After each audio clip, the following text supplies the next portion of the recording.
Footnote to Youth by Jose Garcia Villa. The sun was salmon and hazy in the west. Dodong thought to himself he would tell his father about Taeyang when he got home, after he had unhitched the carabao from the plow and led it to its shed and fed it. He was hesitant about saying it, but he wanted his father to know. Dodong started homeward, thinking how he would break his news to his father. He was 17. He had pimples on his face. The down on his upper lip already was dark. This meant he was no longer a boy. Thinking himself a man grown, Dodong felt he could do anything. In the cool sundown, he thought wild young dreams of himself and Taeyang. Taeyang, his girl. She had a small brown face and small black eyes and straight glossy hair. How desirable she was to him. She made him dream even during the day. It was dusk when he reached home. His parents and he sat down on the floor around the table to eat. Dodong's mother removed the dishes when they were through and went out to the batalan to wash them. His father remained in the room, sucking a diseased tooth. Dodong said while his mother was out that he was going to marry Taeyang. I am going to marry Taeyang, Dodong said. His father looked at him silently. The silence became intense and cruel. Dodong was uncomfortable and then became angry because his father kept looking at him without uttering anything. I will marry Taeyang, Dodong repeated. His father kept gazing at him in inflexible silence and Dodong fidgeted on his seat. I asked her last night to marry me and she said yes. I want your permission.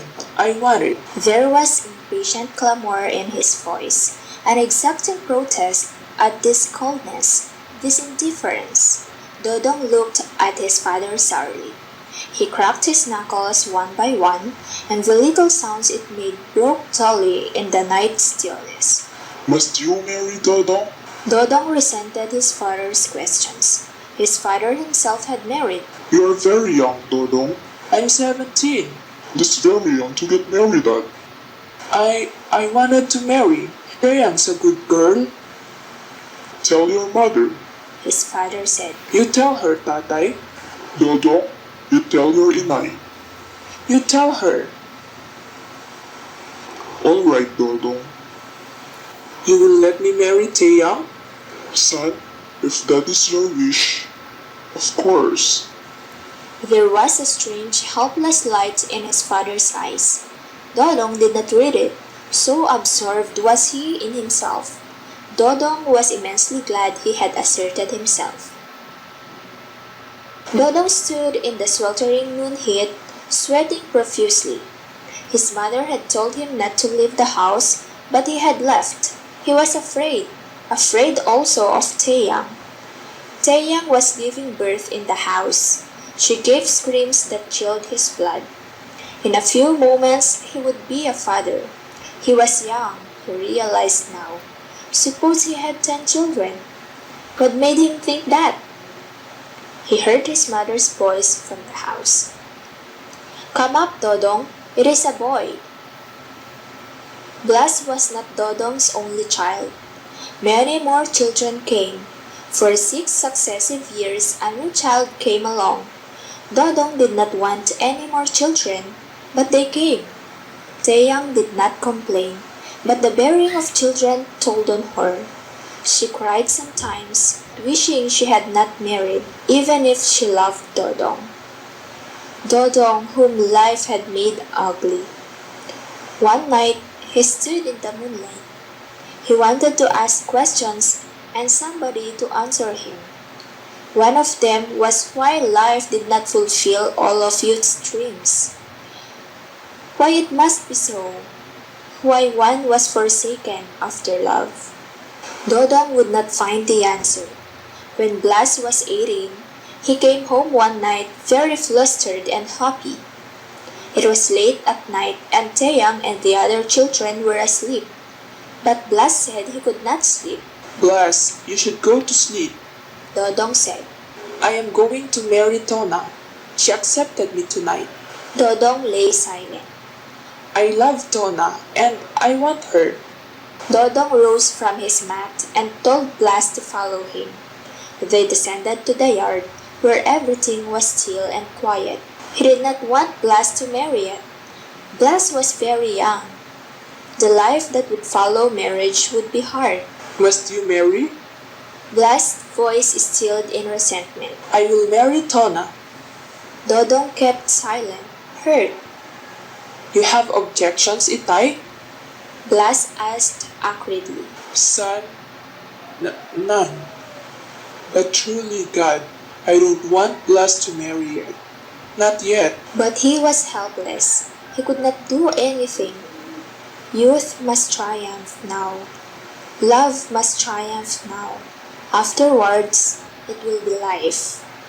As long ago, youth and love did triumph for Dodong. And then life. Dodong looked wistfully at his young son in the moonlight. He felt extremely sad and sorry for him.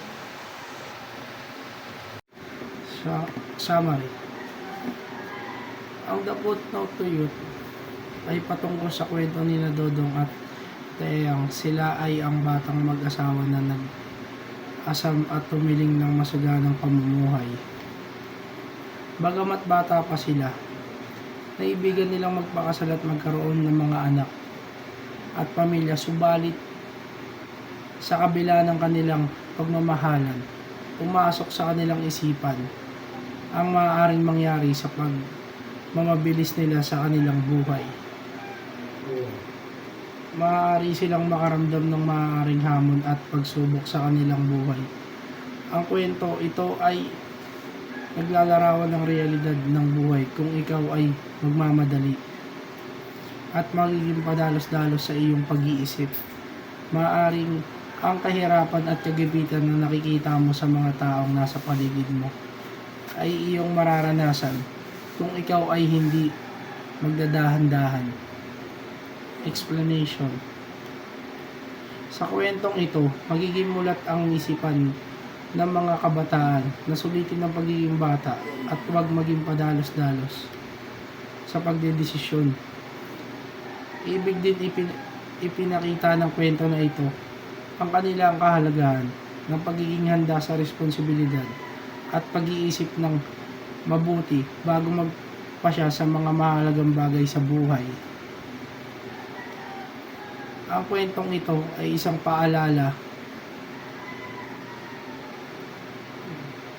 sa ating mga kabataan na ang hamon ang magbibigay sa iyo ng katatagan at responsableng magulang balang araw. Kahit ano ang pagsubok ng buhay, ang iyong maranasan balang araw. Ang moral lesson sa kwento na ito: ang aral na maaaring makuha dito ay ang kahalagahan, pagtanggap sa kahalagahan ng bawat isa sa kabila ng kanilang mga pagkakaiba at kakulangan. Pinakita din dito na kailangan mo ding maging handa sa mga responsable mo kung ikaw ay magmamadali sa buhay. Kaya dapat sulit mo ang pagiging malaya at wala pang iniisip na problema.